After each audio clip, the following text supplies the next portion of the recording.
Hello and welcome to another IELTS Steve. Today we're going to be focusing on big change in the IELTS speaking and writing test.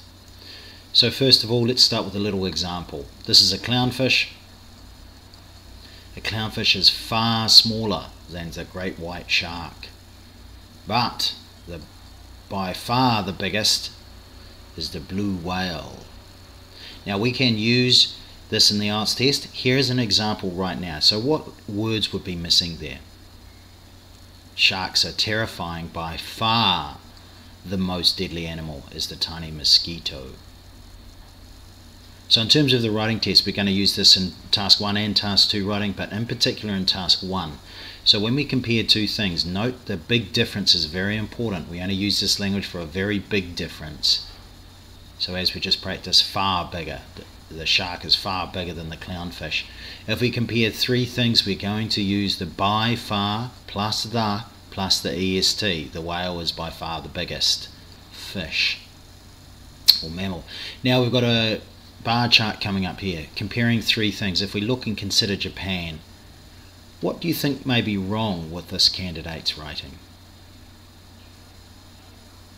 They're missing two words, the by, and they're actually using the wrong form of the adjective. It should be the biggest.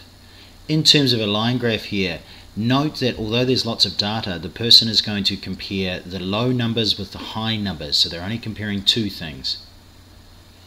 What again is wrong with this sample?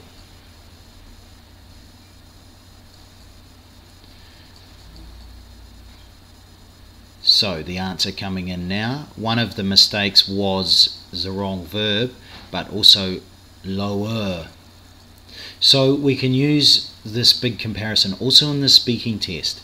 In particular in the speaking test, we're going to look at part 1 and part 3, not so much part 2, especially for that language, comparing, judging and evaluating. Here are some questions where you could use it.